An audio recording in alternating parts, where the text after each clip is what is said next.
Je voudrais remercier le CIE et en même temps rendre hommage à Christian Lucet et replacer donc sa publication dans un certain contexte, donc celui d'une série de publications qui étaient éditées par différentes maisons. Et ces publications avaient un objectif, celui de décrire des contextes régionaux en insistant sur les particularismes, ce qui a donné donc toutes sortes de collections selon les régions. Alors cette façon de procéder, qui a pour origine évidemment le régionalisme du XIXe siècle et surtout celui de l'entre-deux-guerres, était tout à fait intéressant pour ce qui concerne donc le patrimoine rural. Donc il y a des ouvrages et qui étaient beaucoup plus généralistes, comme celui de Fréal ou ceux de Jean-Luc Massot. Donc mon travail, lorsque j'étais étudiant, a été aussi de collectionner, à partir de dessins d'observation, les caractéristiques de ce patrimoine rural, voire urbain.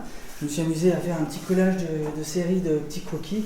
Donc j'ai une quantité de carnets de dessins sur lesquels j'ai représenté tout ce que je pouvais observer lors de mes pérégrinations. Donc là, on a donc des croquis qui sont du sud de la France et qui vont jusqu'en Italie et en Corse. Mais ma préoccupation était surtout d'ordre théorique, car si ce travail de collection régionaliste était pertinent pour restaurer sa maison de campagne, comme cela pouvait être appuyé par Maison Paysanne de France, cette fantastique collection. Ceci dit, ce point de vue était en contraste avec une croyance en l'esprit du temps qui fait un contraste net entre ce qui a pu être produit dans le passé et ce que nous devrions produire aujourd'hui. Donc une position patrimoniale, archéologique. Et ce qui m'a intéressé, c'était la question d'ordre monumental, à savoir le caractère monumental, non pas pour son aspect grandiose, mais ce qui interpelle la mémoire. C'est pour ça que je vous ai mis aussi une petite série de publications. Elle n'est pas évidemment exhaustive, mais elle présente un parcours, quelques jalons dans ma démarche, dans mes interrogations et dans ma façon de travailler. Alors, si la question de l'édification de la société, je simplifie comme l'évoque François Choët, n'est pas forcément prise en compte dans cette question de collection, les Italiens, avec pour héritage évidemment un travail français antérieur, se posaient la question au travers des questions typologiques. Donc le travail de Giorgio Grassi m'a énormément marqué. Donc mon interrogation, c'était non pas de me focaliser sur la restauration d'un patrimoine, bien que je le fasse régulièrement, mais de pouvoir utiliser ce patrimoine pour produire des choses nouvelles. Alors le travail de Giorgio Grassi pour moi était extrêmement intéressant parce qu'il a récupéré des données qui étaient le fruit de nombreux chercheurs, et en même temps il faisait une proposition par rapport à une part de l'esprit du temps, à savoir comment est-ce qu'on produit l'architecture aujourd'hui. Et pour ma part, je me suis rendu compte qu'on n'était pas forcément obligé de bâtir selon les conditions de l'industrie, comme on l'enseigne dans les écoles d'architecture, mais qu'on pouvait picorer des résidus de savoir artisanal, et que, après tout, si ça pouvait faire plaisir à certains artisans, voire à certains commanditaires, eh bien, pourquoi ne pas s'amuser, même si cela peut paraître un petit peu ringard, de prendre ici une génoise, prendre ici un couvert en tuiles, prendre ici un type d'enduit qu'on dit mélange chantier, enfin bref, faire en sorte que les acteurs du projet puissent au moins s'investir. Je vais vous présenter deux projets sur la commune de Montoulieu, sur lesquels j'ai construit donc, des logements sociaux et un petit équipement public. Donc la commande des logements sociaux date de 2004, et mon interrogation était de savoir est-ce qu'il serait possible de produire une architecture qui serait en continuité avec le paysage, ce qui est un a priori tout à fait subjectif, avec des conditions économiques quand même assez difficiles. Donc ce projet a été réalisé avec la collaboration de Régis Nebout, et le maître d'ouvrage était le Héros Habitat. Hop. Alors je me suis intéressé bien évidemment à ce qu'il pourrait y avoir de plus simple à réaliser en termes de patrimoine. Alors on sait que dans le coin on a cette architecture de caserne qui a ou bien une destination agricole ou bien une destination manufacturière. Donc là je vous montre quelques photos, non pas des croquis. Qu'est-ce qui est plus parlant, je ne sais pas. Qui présente cette architecture de caserne dont je me suis inspiré pour pouvoir maintenir des objectifs économiques.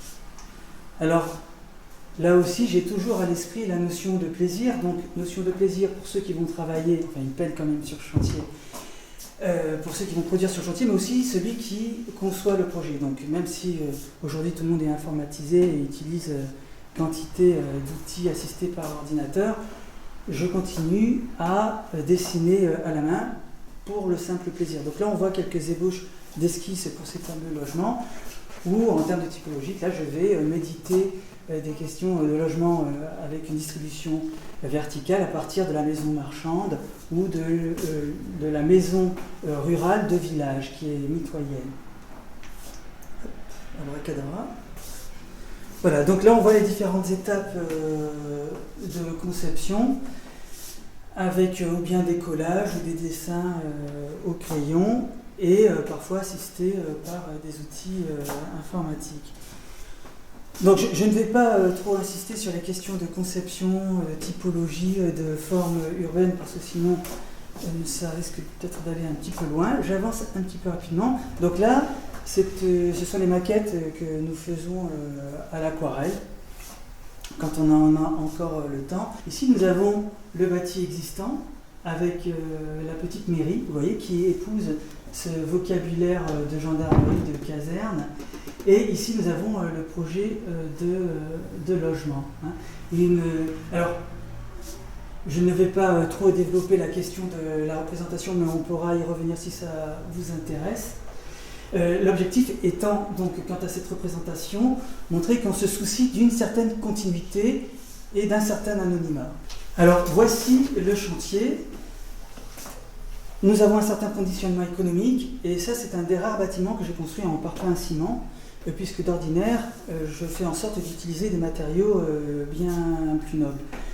L'objectif sur ces logements était, au moins, d'avoir certains garde-fous, à savoir d'avoir une hauteur minimale de 3 mètres sous plafond pour les rez-de-chaussée, d'avoir des menuiseries en bois, d'avoir en plus, à l'époque, donc ça date de 2004, j'avais négocié avec Héros Habitat la possibilité de mettre des conduits pour installer des poêles à bois, puisque quand on n'a pas d'argent, la première difficulté c'est de payer sa note d'électricité, et il faut savoir qu'à l'époque, pour cet office HLM, il était interdit d'installer des équipements de chauffage au bois. Donc ça avait été un des premiers challenges, donc installer des conduits pour mettre des poêles à bois. Alors là on peut remarquer, donc, on est toujours dans cette architecture de caserne. Et voici donc une photo donc, de la réalisation. Alors là c'est peut-être un peu plus facile parce que la photo est en noir et blanc. Quelqu'un d'averti remarque tout de suite que c'est une construction neuve, mais pour bien des visiteurs, ils interrogent donc le maire en demandant quelle était à l'origine cette réhabilitation. Donc c'était un premier pari qui était en partie gagné. Voilà. Donc je poursuis avec le petit équipement qui a été commandé en 2011, je crois, 2010-2011. Donc la mise au point du projet a été assez longue, puisque pour moi, imiter un langage, ce n'est pas simplement une question d'ordre formel, mais c'est aussi ce qu'il y a à l'intérieur du bâtiment, à savoir quelle est sa matière. C'est pour ça que j'encourage les artisans à mettre en avant en permanence des connaissances et qui font preuve de leur intelligence. Voilà. Donc, ici, je vais y revenir. Ici, nous avons quelques picorages dans la région avec des équipements ou des fabriques qui m'ont permis d'imaginer quelque chose le plus anonyme possible. Anonyme, je dis cela dans le sens d'une intégration dans un contexte patrimonial, ici rural, bien évidemment. Donc, jusqu'à présent, dans mes projets, je fais en sorte de faire des constructions extrêmement solides. Je surdimensionne bien souvent des sections lorsqu'il y a des planchers en bois et j'utilise systématiquement la brique monomure faute de pouvoir utiliser d'autres matériaux. C'est-à-dire que lorsque je fais un mur, il fait systématiquement 40 cm d'épaisseur et j'évite d'y rapporter des éléments collés contre, comme des isolants. Je fais aussi en sorte, lorsque je fais une cloison, de la faire en briques et d'utiliser du plâtre des deux côtés.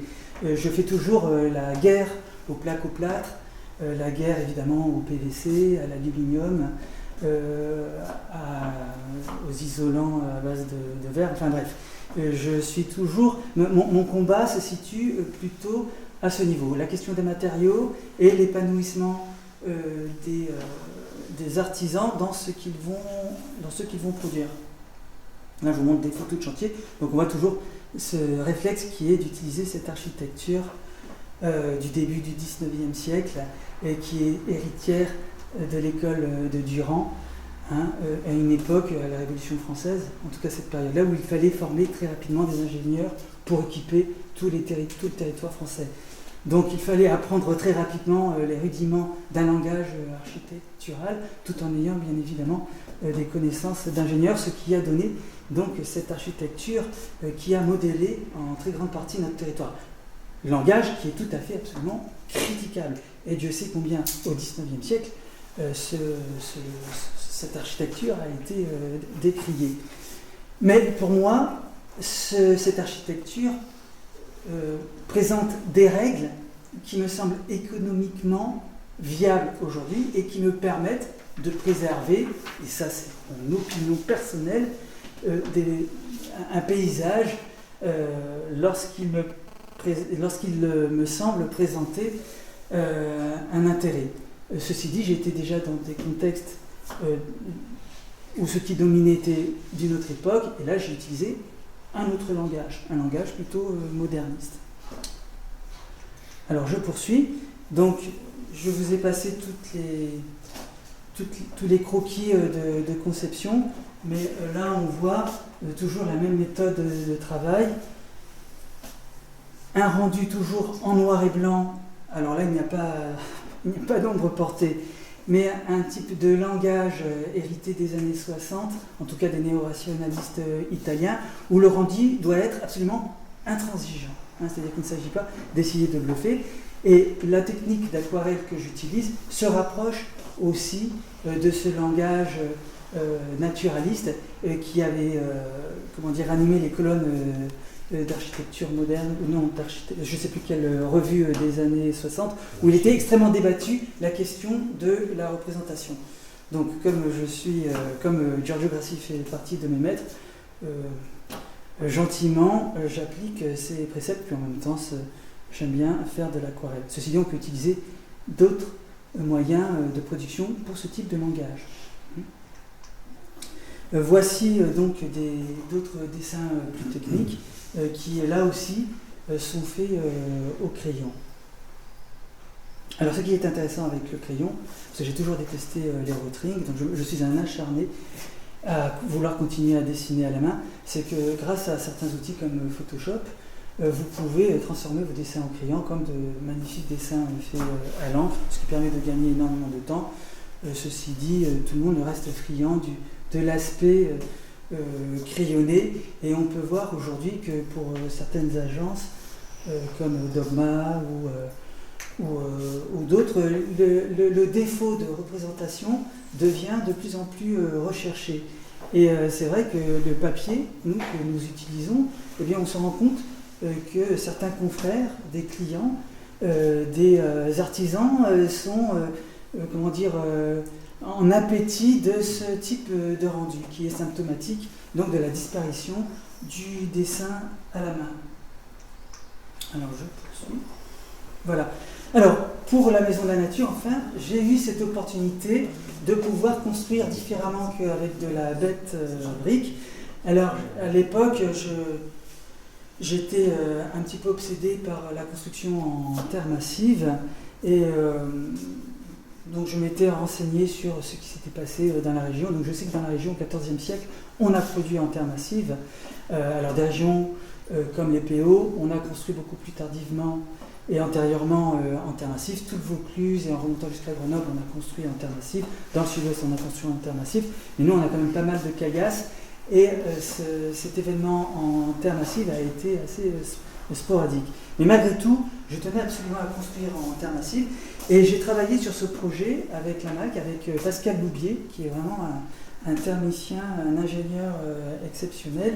Et à faire mes prospectives à gauche et à droite, on s'est rendu compte que construire en terre massive, en termes économiques, mais ce n'était pas viable, parce qu'on était en BBC et on se devait quand même de rendre des calculs cohérents, et on était obligé de rapporter à nos murs en pisé de 50-60 cm d'épaisseur un isolant thermique, ce qui nous paraissait assez absurde, puisque la terre ne réagit qu'en matière d'inertie. Et finalement, à force de recherche, on s'est focalisé sur le béton de chanvre, qui nécessite bien évidemment une ossature primaire. Et là, une autre obsession, celui donc des filières courtes. Mon idée était de fabriquer à partir de bois locaux, et en discutant avec des bureaux de contrôle, j'avais bien compris que le châtaignier était une des rares essences qui n'est pas attaquée par les xylophages. Donc j'ai mené ma petite enquête dans les Cévennes et dans les PO, et je me suis rendu compte auprès des scieries qu'il y avait quantité de châtaigniers, et à des prix tout à fait corrects. Ça date quand même, ces prospectives, ça date donc de 2011-2012. À l'époque, j'ai donné toutes mes recherches à l'agence de recherche du Languedoc-Roussillon, l'agence de développement, je ne sais plus comment ça s'appelle, et ils l'ont utilisé ensuite avec toutes les données qu'ils avaient pour EcoBATP-LR. Voilà, pour la charte Bâtinov dont vous avez dû tous entendre parler. Donc le bâtiment a été entièrement construit en châtaignier, avec des portées de 9 mètres qui n'étaient pas en banane. Ce qui est quand même, généralement quand on parle du châtaignier, on imagine qu'il est toujours très difficile d'avoir de grandes portées droites. Ceci dit, j'étais persuadé moi-même que j'aurais des arbres, des billes en banane, et j'avais au préalable dessiné une charpente avec un entrée retroussé comme on le faisait à l'époque. Alors, j'ai mis un petit détail d'assemblage avec teneur mortaise, parce que pour moi, ce qui est important, c'est que le charpentier ne bosse pas à l'américaine, mais plutôt mettre en avant son savoir-faire avec des modes d'assemblage traditionnels, et pour moi bien plus pertinents que les systèmes de fermettes ou de pans de bois à fine section industrielle. Voilà. Parce que pour moi, il me semble aussi quelque chose d'extrêmement important, c'est que j'ai appris l'essentiel de mon métier par les artisans. Et en retour, je me sens redevable de mettre en valeur leur métier.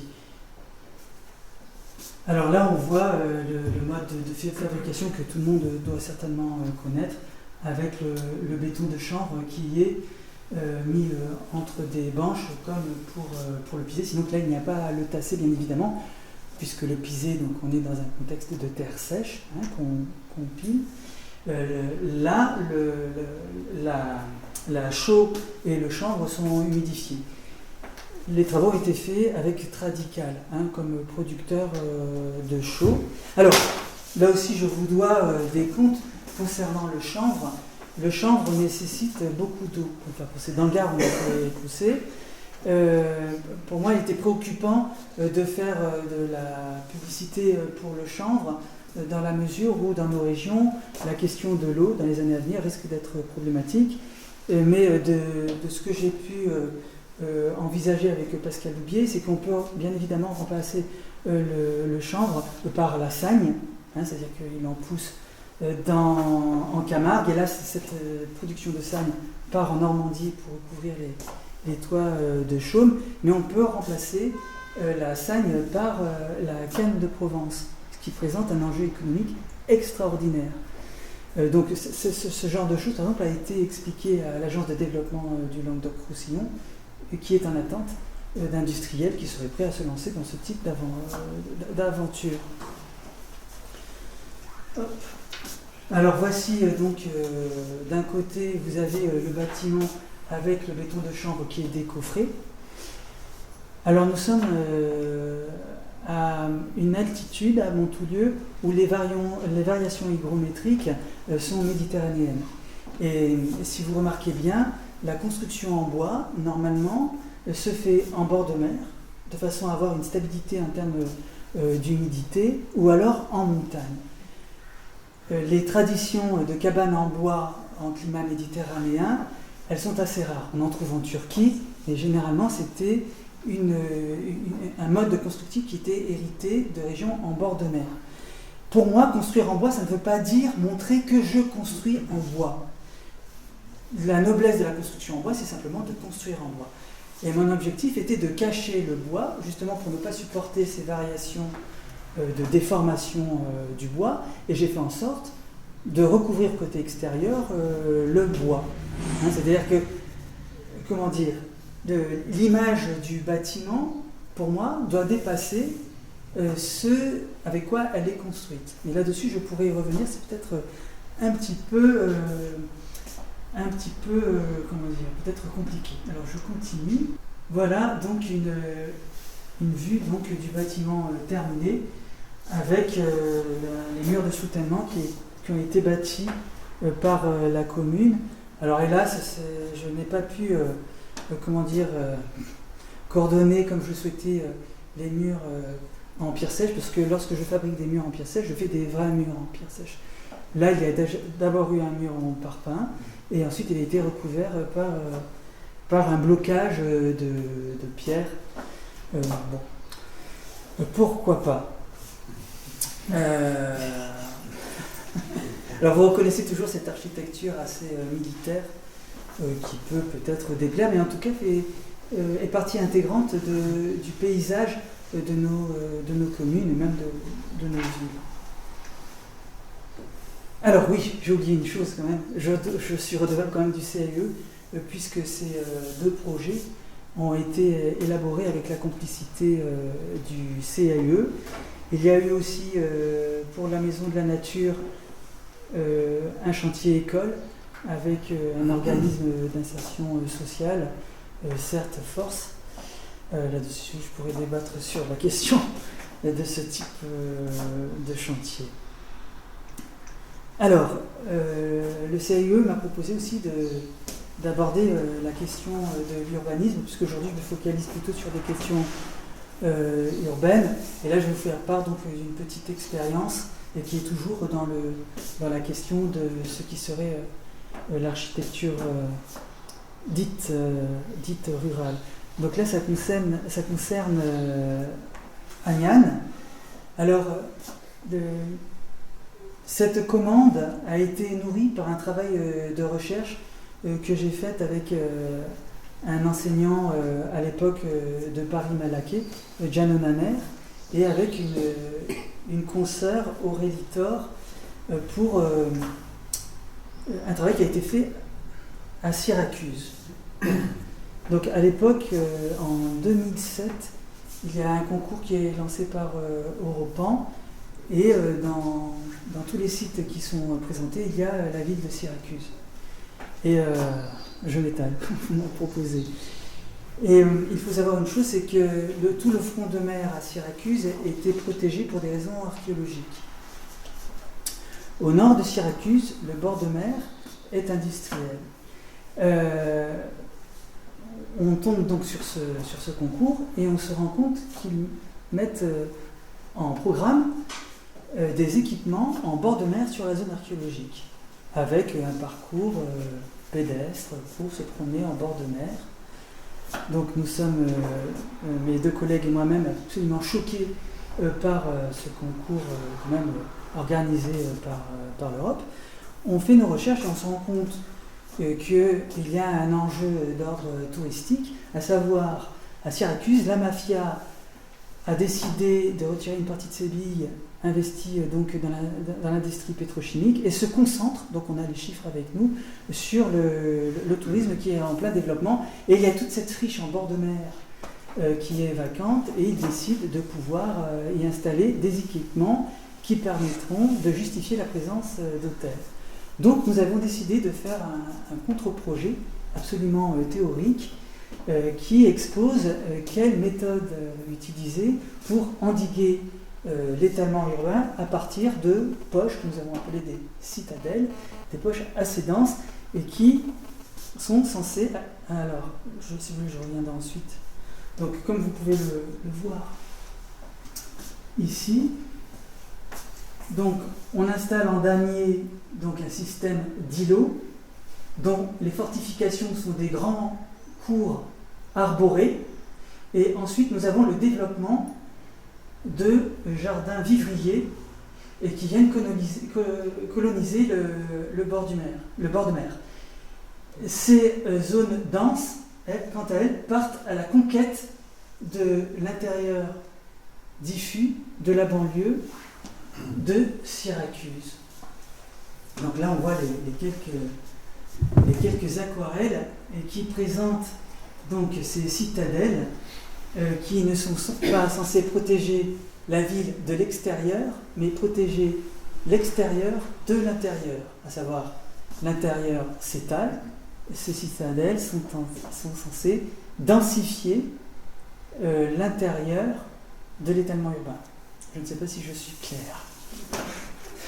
Voilà, donc je poursuis. Alors pour revenir à Aniane, je me suis dit que c'était une opportunité peut-être pour développer ces questions, tout en sachant que nous avions fait un travail d'ordre typologique, à savoir comment découper le parcellaire de façon à donner la possibilité à chacun d'investir une partie du parcellaire. Donc le travail à Aniane, pour aller assez vite, est d'abord assez basique, puisqu'il s'agit de contenir sur 20 ans le développement urbain de la ville, qui jusqu'à présent s'est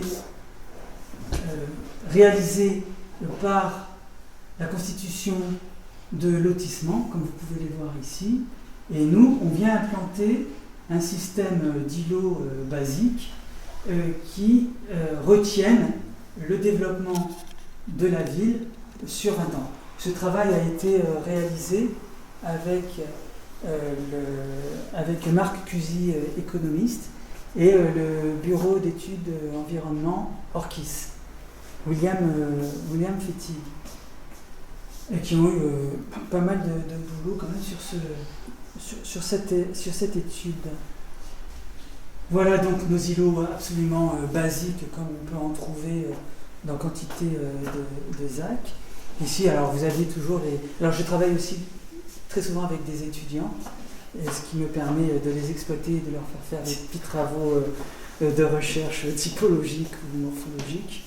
L'idée, c'est, en termes d'opérations, il y a 30% qui doivent revenir donc à des opérations de logements sociaux, quand même. Il faut saluer aussi la commune qui a été extrêmement militante sur ce projet. Maintenant, nous attendons la phase opérationnelle. L'idée est que si un opérateur souhaite s'accaparer un îlot dans son entier, comme ça se fait dans la plupart des ZAC, il peut s'accaparer un îlot, mais nous avons mis au point un système de découpage parcellaire de type médiéval. Vous devez connaître les travaux de Paneret, de Mangin, sur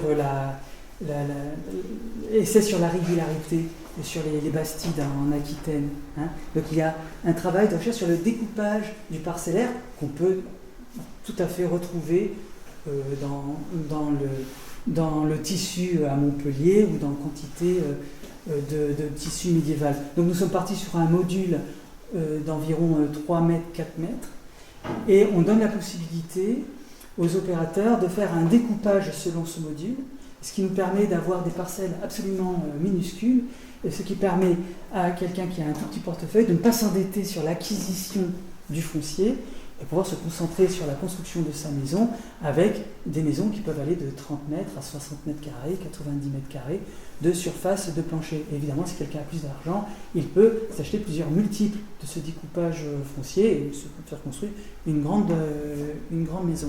Donc, tout tournait autour de cette possibilité d'acquisition du foncier par des petits portefeuilles. Alors, je dois dire que Cusy s'est arraché les derniers cheveux qu'il avait sur son crâne pour ficeler bien évidemment, économiquement parlant, le projet. Ici en haut, vous avez une ancienne tannerie, donc c'est une ferme absolument classique, qui est en U, qui elle-même a été redécoupée après coup, en termes de propriété foncière.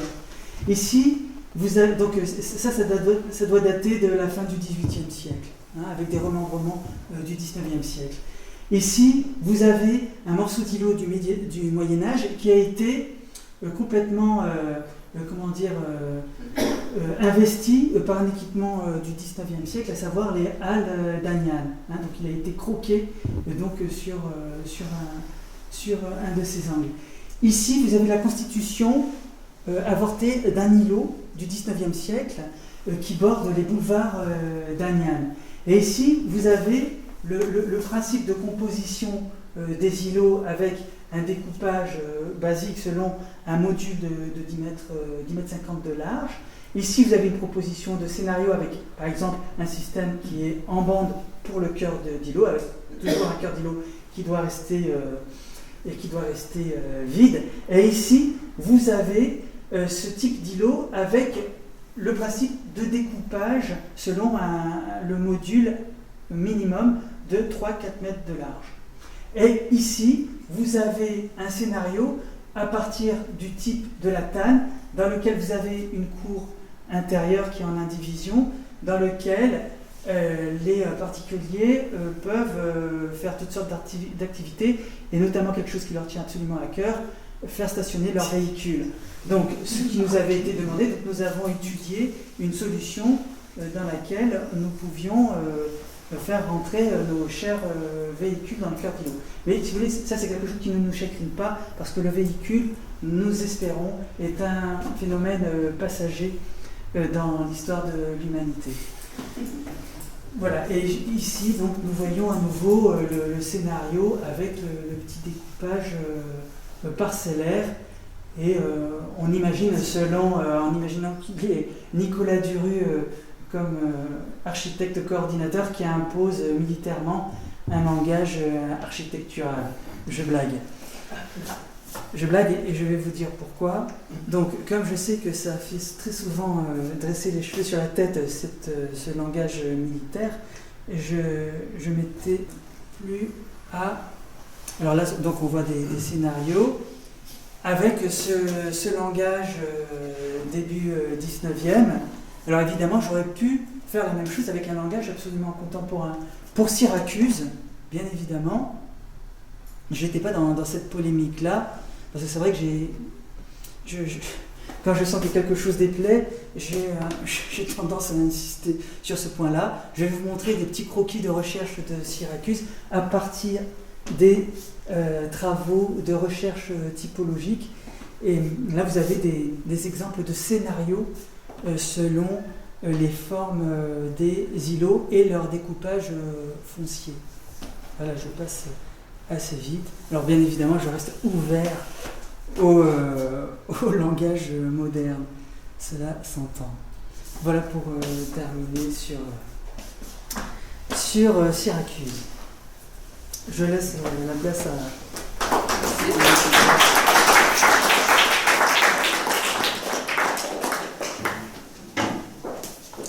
Pour introduire le travail de mon confrère, ça fait très longtemps que je le connais, mais connaissais en fait son travail, donc ça a été un plaisir de le rencontrer à l'occasion de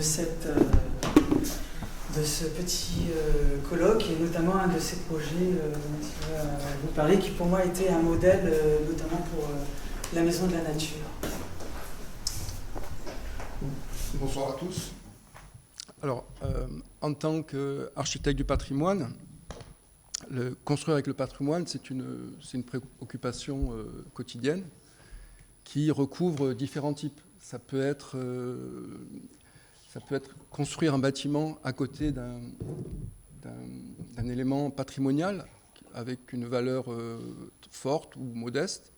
Ça peut être faire une extension d'un même élément patrimonial qui s'accompagne la plupart du temps avec aussi une restauration, une rénovation de l'existant pour une réutilisation. Ça peut être uniquement une restauration avec uniquement un travail sur l'extérieur et une réutilisation intérieure. Enfin, c'est assez vaste en fait au niveau des interventions. Et il y a un point commun qui est pour nous la recherche d'une harmonie entre l'existant et ce que l'on crée aujourd'hui.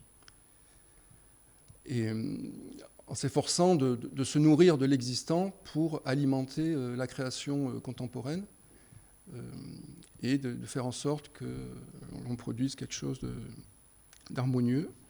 Et quand c'est harmonieux, c'est réussi. Alors, je vais vous présenter 4 exemples d'importance très, très inégale qui illustrent ce propos, avec en premier donc, une opération qui s'est déroulée à Sorps, qui est située au sud-est du plateau du Larzac. Alors là, c'est une vue lorsqu'on arrive sur le village, avec à droite l'église, et vous voyez ici une structure en béton, qui est un ancien réservoir construit dans les années 60, un réservoir agricole pour stocker de l'eau, et qui, bien sûr, était désaffecté, mais dont la présence dévalorise complètement l'entrée du village et le dénature. Alors, ce réservoir n'étant plus utilisé, il avait déjà été éventré pour être utilisé par la commune comme lieu de festivité, avec un petit podium pour un orchestre et une réappropriation lors des fêtes locales, différentes vues. Également, l'église est ici, et au milieu du bitume, un calvaire, donc complètement cerné par le bitume, qui fait un peu office de rond-point. Là, le réservoir avec l'église. Donc l'église, c'est une église du 19e qui date de 1830. Des vues depuis le dos à l'église, sur ce réservoir, avec en fond une petite construction qui sert de cuisine d'office pour les manifestations extérieures. Bon. Et puis, voilà, un arrière avec un poste de transformateur aussi, télécom. Bon, ça, c'est pas très joli, mais bon, c'est une paroi donc, de ce réservoir au sud. Je l'ai mis parce que ça a une petite importance quand même justement pour la nourriture du projet. Alors en amont donc, de notre intervention, le CAUE avait effectué un travail avec la mairie pour requalifier cette entrée de village, et en proposant notamment de remblayer ce réservoir, de remettre la place à niveau, et mis au point un petit programme avec la mairie pour créer un bloc sanitaire, un petit local donc cuisine, un préau et une piste de danse puisqu'elle est utilisée donc pour les fêtes. Alors dans notre partie, on est intervenu à différents niveaux. Tout d'abord au niveau de la composition, en proposant déjà de rassembler toutes ces activités dans un même bâtiment pour avoir une volumétrie un peu conséquente et un peu délimiter l'espace. Donc, dans la composition, on a placé le bâtiment dans l'axe de l'église, donc en vis-à-vis de l'église, de manière à redélimiter une place avec un parvis, avec également des murets qui rachètent la dénivelée, mais en s'implantant sur les murs du réservoir. Le réservoir, il est ici. Là, il passe en pointillé, et on a conservé tout le front sud avec ce mur en béton banché. Et le bâtiment est venu ici avec en sous-sol, donc au niveau du réservoir, un local communal aussi pour stocker du matériel, et en hauteur, au niveau de la place, remblayé, donc ces sanitaires et la cuisine, séparés par un préau. Bon, là, rapidement, donc c'est le plan du bâtiment, avec un emmarchement qui le surélève légèrement par rapport à la place, le bloc sanitaire, la cuisine, un espace ouvert en préau, qui est aussi un peu une référence à l'architecture locale, puisque, bon, j'ai oublié de mettre la photo, mais à proximité, au château de Sorps, il y a un petit hangar agricole qui est comme ça, une toiture avec des piliers qui le... Donc c'est le bâtiment que nous avons proposé, donc voilà, cette architecture de piliers, d'espace ouvert, avec les deux blocs de part et d'autre. Et un autre ingrédient de ce projet, c'est d'utiliser aussi le vocabulaire local au niveau des matériaux, avec l'utilisation des maçonneries de moellons, des toitures en tuiles, la charpente, mais de les associer avec des matériaux contemporains comme le béton, de sorte à quand même créer une architecture contemporaine qui dialogue avec le patrimoine. Donc on a donc ce bâtiment. Là vous avez une coupe longitudinale qui donne un peu la volumétrie par rapport à l'église. Bon, le calvaire a été déplacé et repositionné sur la place. Donc ça c'est une première esquisse qui avait servi pour le permis de construire, avec donc la réutilisation donc du mur du réservoir en le refermant, puisqu'on l'a remblayé, et ce bâtiment qui vient prendre place en extrémité. On revient donc sur la vue générale avec l'intégration de ce bâtiment qui, alors on ne voit pas sur cette photo, mais le choix de l'orientation des pignons, c'est aussi par rapport à des maisons qui sont de ce côté-là, qui ont la même orientation.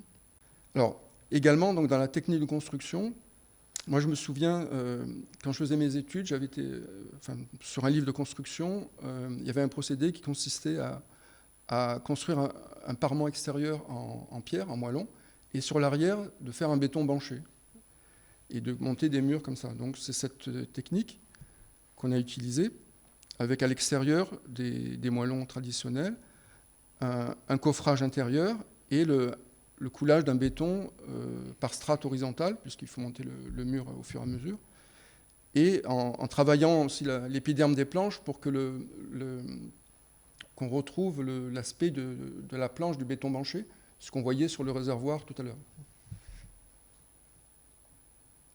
Et d'utiliser également des ouvertures de ventilation un peu qui reprennent le vocabulaire des constructions aussi agricoles, avec des baies en forme un peu de meurtrière.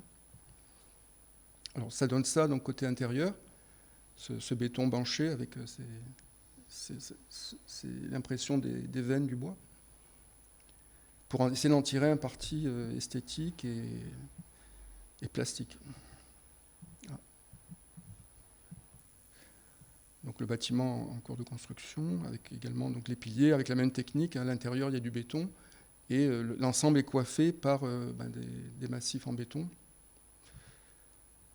Donc ça, c'est vu depuis la place, avec le remblai qui est en cours devant. Et puis, bon, la mise en place de la charpente et des remplissages qui sont des pans de bois, qui sont revêtus avec des panneaux de contreplanqué posés à clin, enfin à recouvrement, qui sont aussi des apports contemporains qu'on a mariés avec les éléments plus traditionnels. Un des points importants aussi de ce bâtiment, c'était de maintenir une transparence sur le paysage qu'on ressent donc avec cette vue. Donc là, on voit ce que je vous disais tout à l'heure, les pignons, qui ont un peu aussi influencé l'orientation de notre bâtiment. Et là, le réservoir et les compléments qu'on a ajoutés. Et donc une vue sur l'arrivée de la place avec le remblai, des dornes. Le calvaire qui a été repositionné. Auparavant, il était ici au milieu de la voie. Le bâtiment, donc avec ses maçonneries. Bon, le projet est quasiment achevé. avec ce paysage qui traverse le bâtiment. Et la piste, la place qui fait office de piste de danse, qui elle est traitée avec un béton lisse, entouré par un tapis de béton de cailloux désactivés. Et en premier plan, un sol plutôt, plus modeste en stabilisé. Voilà, la vue donc générale avec le bâtiment. La seconde opération, c'est donc une petite intervention à Castries. On se trouve donc dans le centre de Castries avec l'église et le château de Castries qui est juste ici. Et le projet porte sur cette maison qui est à l'angle, qui est juste devant l'entrée du château. Mais la maison elle-même n'est pas protégée. Elle est donc dans un périmètre d'un édifice qui est protégé. Alors c'est une opération un petit peu compliquée, dans le sens où la mairie, elle s'est déroulée en plusieurs phases, puisque la mairie avait fait un partenariat avec une association de réinsertion, qui est le Passe-Muraille, avec lequel elle avait passé un contrat pour faire une partie de la rénovation de ce bâtiment, notamment au rez-de-chaussée. Et notre intervention était d'encadrer un peu cette intervention de l'association. Alors, donc il y a eu une partie des travaux faits par cette association et d'autres parties qui ont été traitées par des entreprises classiques, comme par exemple la toiture ou l'aménagement intérieur du logement, puisqu'il y a eu aussi l'un des objectifs de cette réhabilitation, c'était de créer au rez-de-chaussée des salles d'exposition et à l'étage un logement social avec un bailleur social qui est ACM à Montpellier. Donc là, c'est quelques vues rapides de l'état donc avant travaux, où on voit le délabrement, des maçonneries complètement dégarnies, qui ont perdu leurs enduits, qui sont fissurées. Là, on voit, il manque... Alors, ce qui est intéressant, c'est qu'il y a une corniche en terre cuite vernissée, qu'on rencontre encore assez souvent dans la région, dont il manque une partie. Du coup, il y a eu pas mal de dégâts des eaux sur cette travée, des fissures. On voit des fissurations aussi sur l'angle. Et donc, on a fait un premier travail de diagnostic pour sécuriser donc, le bâtiment et permettre l'intervention de l'association en disposant un certain nombre de tirants pour contenir les poussées des structures qui, au rez-de-chaussée, sont constituées de voûtes. On a des voûtes d'arêtes, des voûtes sur croisées d'ogives, tout ça qui génère des poussées sur les maçonneries qui ne sont pas très épaisses et qui étaient à l'origine de ces fissurations. Donc l'un des tout premiers travaux a été donc de placer des tirants encastrés dans les planchers pour tenir les structures et permettre les travaux intérieurs. Bon, en rouge, là sont repérées aussi les principales interventions qui ont été exécutées après par le Passe-Muraille, à savoir de recombler des cavités, rejointer les parements. Bien, ce n'est pas tellement l'objet de l'intervention. Ça, donc, on perçoit donc, les fissures donc, après des croûtages des parements. Là, c'est l'ancrage du tirant d'angle. La couverture donc, a été donc, refaite avec une entreprise classique. Bon, au passage, ce qui se fait couramment, c'est de mettre des tuiles neuves dans les courants pour avoir une garantie décennale et de mettre des tuiles vieilles, anciennes, en couvert pour garder un aspect ancien. Les gouttières en terre cuite vernissées qui, bien sûr, ont été réutilisées et complétées de quelques éléments neufs qu'on voit ici avec une pâte un peu plus rouge. Mais c'était important de maintenir cet élément patrimonial. Et donc la maison avec ses enduits restaurés. Et pour les enduits, donc le Passe-Muraille est intervenu, mais encadré avec une entreprise également classique qui est un peu spécialisée dans les enduits et les badigeons. Et on a pu donc réaliser ce décor d'encadrement avec des filets rehaussés de couleurs, qui est un des éléments de décor un peu patrimonial qu'on retrouve dans tout le quartier. Avec des enduits à la chaux et un badigeon également à fresco, donc dans le frais, avec un lit de chaux. Bon, quelques détails toujours des tirants, des ancrages. Et par contre, sur la façade latérale, Là, bon, comme c'était un peu didactique, l'entreprise qui s'est chargée des enduits a proposé de faire un enduit jeté à la branche. Donc c'est un enduit qui est fait qui est fouetté avec des branches parfois de cyprès, de buis, en fonction des lieux, et qui donne une texture qui a été ensuite imitée par le crépi au 19e, mais dans les enduits traditionnels à la branche, on sent tout le travail manuel, on a les mouvements du bras, et c'est toujours très, très, très plastique et intéressant. Là, donc, c'est à Castelnau-le-Lez une intervention sur une propriété privée. Donc, il s'agissait de faire une restauration, enfin une rénovation plutôt, réhabilitation d'une maison, et également de l'agrandir pour les besoins de la famille qui en était le propriétaire. Donc la maison est située donc très proche de l'église du village, qui est également protégée au titre des monuments historiques. Donc ça, ce sont quelques vues avant travaux, avec un état aussi un peu vétu, sans entretien, des percements de baies, vous voyez, un peu anarchiques, sont un peu qui défient un peu les lois de la stabilité, avec bien sûr des désordres en conséquence, des fissures. Et l'arrière de la maison, donc sur le jardin, avec déjà une petite extension qui avait été faite sans doute dans les années 50. Ça, c'est un relevé donc d'état des lieux du projet, avec les 2 baies là qu'on observait tout à l'heure, la petite extension actuelle. Et donc là, on est sur la rue, à un niveau bas, et le jardin se trouve à ce niveau, à un niveau surélevé. C'est une maison qui est sur deux niveaux. Ça, c'est le plan masse donc, du projet. On reconnaît donc ici la maison et l'extension qui a été proposée vers le jardin. Cette extension, en fait, a été un peu compliquée parce qu'on a fait une étude de sol qui a révélé qu'il y avait une cavité très importante sous la maison. Parce que dans le quartier, en fait, il y a beaucoup de caves et il y a des cavités naturelles qui se sont créées. Et donc, pour l'étude géotechnique, a préconisé de faire plutôt un radier de fondation et de faire une construction légère de sorte à être compatible avec ce terrain.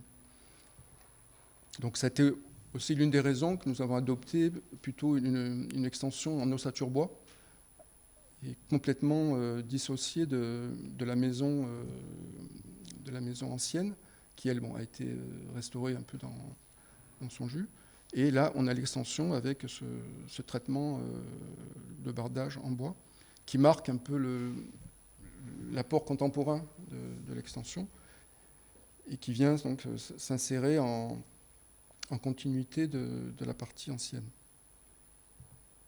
Alors, oui, donc sur cette façade, on avait projeté donc, de créer une petite baie pour éclairer l'intérieur. Là, une ancienne baie qui était mal placée, complètement en angle, a été rebouchée. Et on avait projeté de faire cette petite baie. Et en cours de travaux, on s'est aperçu, on est tombé sur une baie à meneaux et traverses. Vous voyez, ici, il y a un meneau vertical, un appui, dont la moulure avait été bûchée. Et là, des traverses qui sont des baies caractéristiques du 15e, 16e, jusqu'au début du XVIIe siècle, on a ce type de baie. Donc, j'ai proposé au propriétaire de la mettre en valeur, de la réouvrir. Et ça n'a pas été facile parce que ça générait bien sûr un coût supplémentaire, mais bon, le propriétaire l'a accepté. Et donc, cette baie a été réutilisée et mise en valeur.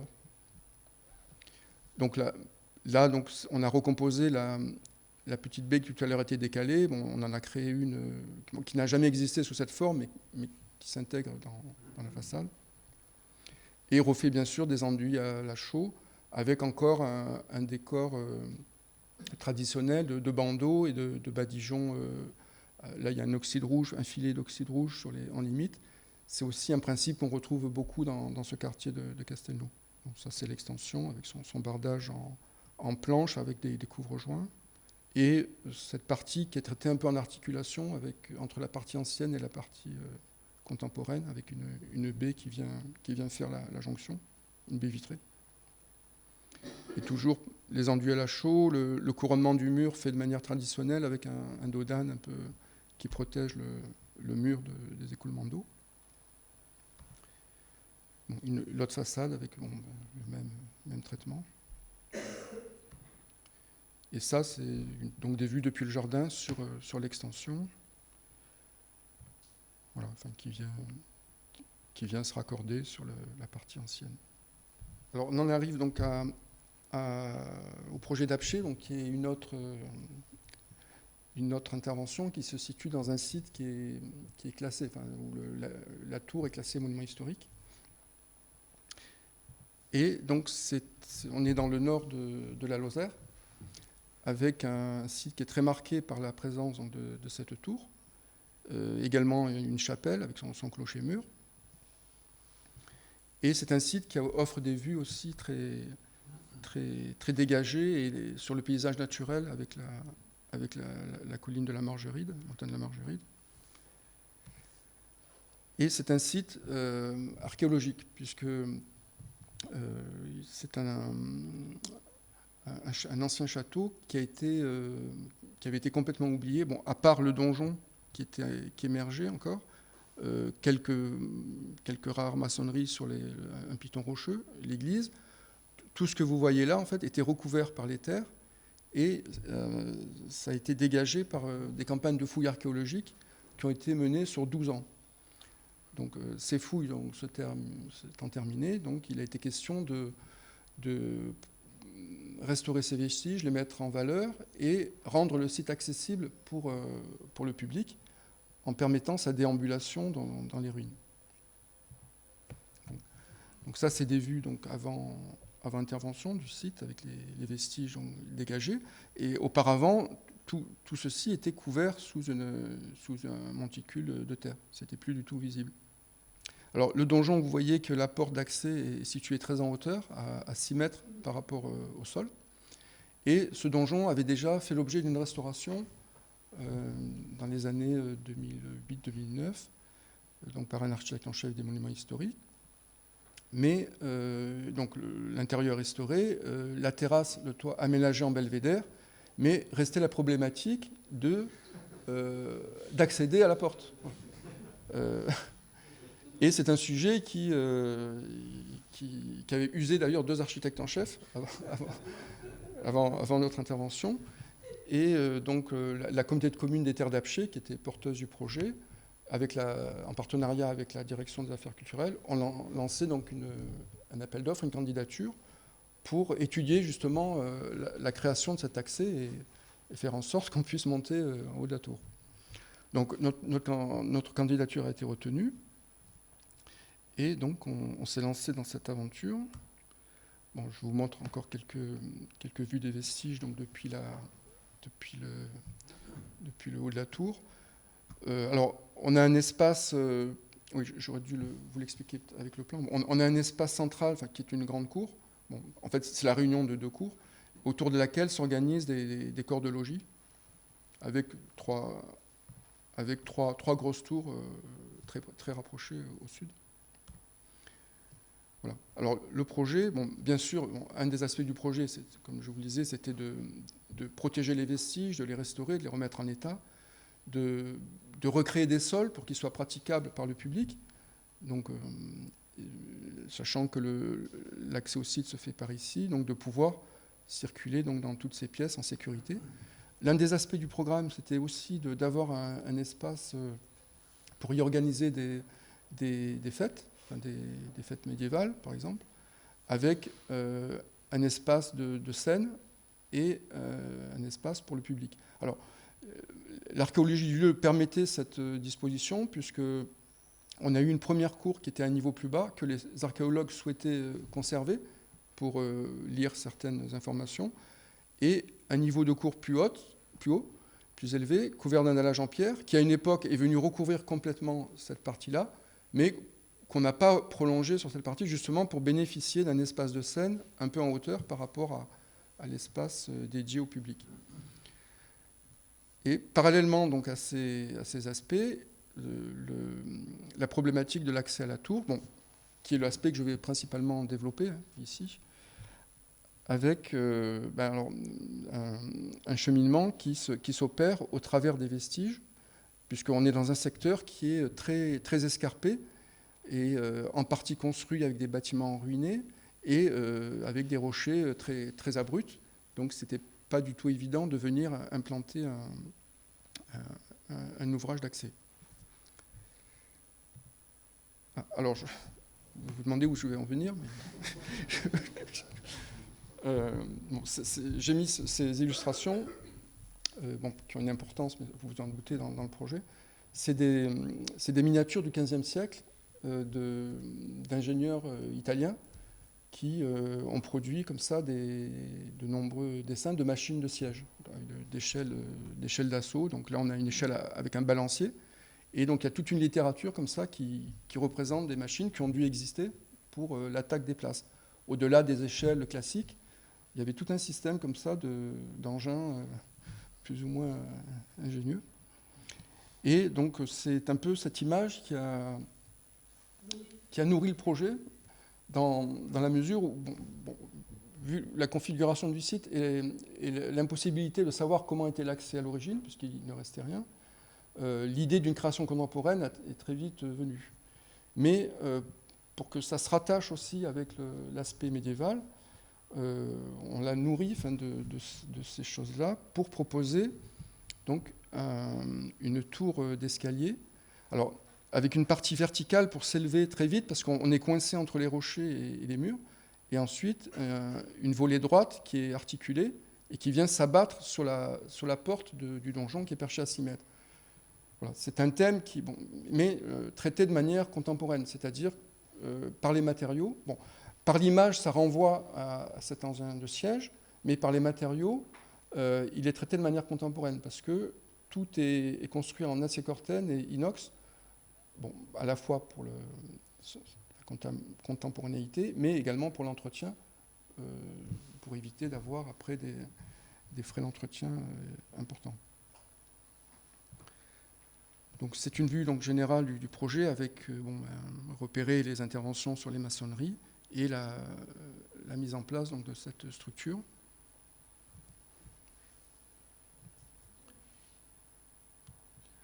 Alors, l'ouvrage a d'abord été construit sur le parc de l'entreprise de métallerie qui a été retenu, qui heureusement n'était pas très loin, à 10 km du site. Donc tout a été assemblé sur son site.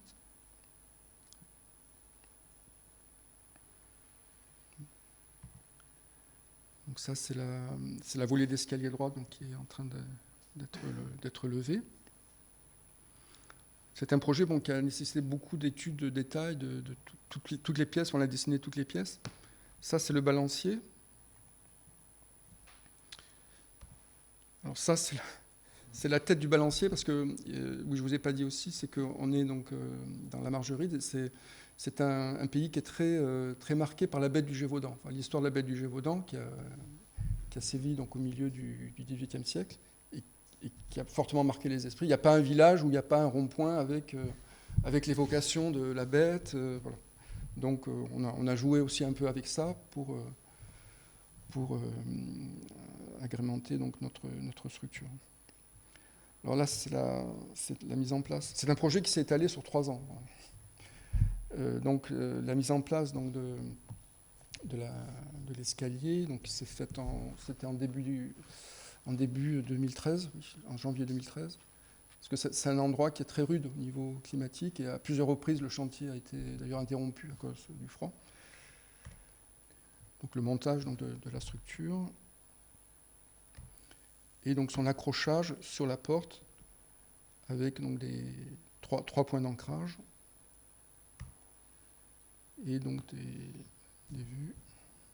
Donc ça, c'est les vues, mais après mise en place donc les garde-corps, c'est une maille en inox qui évoque aussi une cotte de maille, en fait. Et donc la tête en place. Ça, c'est une vue de dessus, depuis le haut du donjon. Là aussi, c'est un détail du socle